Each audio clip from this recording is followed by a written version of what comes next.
બી.એ. Patel high school ચાંગામાં Anand જિલ્લા પોલીસની C team અને લાયન્સ ક્લબ આણંદ દ્વારા વિદ્યાર્થીઓ માટે યુથ એવરનેસ કાર્યક્રમ યોજાયો। વિદ્યાર્થીઓમાં જાગૃતતા આવે તે માટે આપવામાં આવી સમજ। સી ટીમ દ્વારા પ્રોજેક્ટ ઉમ્મીદ, ખુશી પ્રોજેક્ટ, જિંદગી હેલ્પલાઇન, આત્મનિર્ભર પ્રોજેક્ટ, ચાઇલ્ડ હેલ્પ, મહિલા અભયમ, નાર્કોટેક તેમજ સાયબર ક્રાઇમ વિશે વક્તવ્ય સાથે સમજ આપવામાં આવી। વિદ્યાર્થીઓને ભણવાની સાથે સરકારની મહિલાઓ માટે અલગ અલગ પ્રોજેક્ટ સાથે મોબાઈલ ગેમના રવાડે ના ચડવું જોઈએ। બેડ ટચ, ગુડ ટચ તેમજ પોતાની આસપાસ પરિવારમાં હેરાનગતિ થતી હોય તો 1098 અથવા શિક્ષક કે વડીલને જણાવવા સમજાવાયું હતું। ઝોનલ હેડ અમિત પારેખ, આઝાદ મીડિયા લાઈવ, આણંદ। બરાબર, નેક્સ્ટ ટાઈમ એવું વિચારીએ કે કદાચ હેલ્થમાં બી કહીશું કે તમારે દરેક છોકરીનું એચબી ચેક કરાવજો।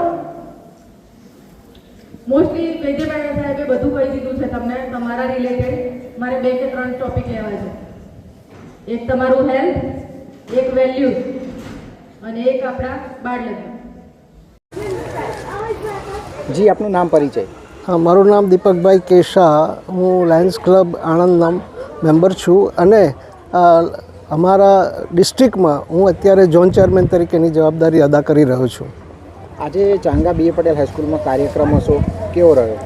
આજે ચાંગા બી.એ. પટેલ હાઈસ્કૂલનો કાર્યક્રમ ખૂબ જ સુંદર રહ્યો। એક સમાજને જાગૃતતા માટે ને નાના બાળકો, વિદ્યાર્થીઓ અને વિદ્યાર્થિનીઓને અવેરનેસ માટે એમના કયા હક્કો છે, એમની કઈ ફરજો છે એ સી ટીમ દ્વારા અને ગવર્મેન્ટના બીજા એક અધિકારી ફાલ્ગુનીબેન દ્વારા બાળ લગ્ન વિશે અને અનેક માહિતી આપી અને કયા હેલ્પલાઇનના નંબરો છે એ પણ જાણવામાં આવ્યું। એટલે એક સામાજિક ઉત્થાનના કાર્યક્રમો પોલીસ ટીમ દ્વારા કરવામાં આવ્યો એ ખૂબ જ સરાહનીય છે અને સ્કૂલની ઓથોરિટીનો પણ ખૂબ જ સારો સપોર્ટ મળેલો છે। Thank you. જય લાયનવાદ।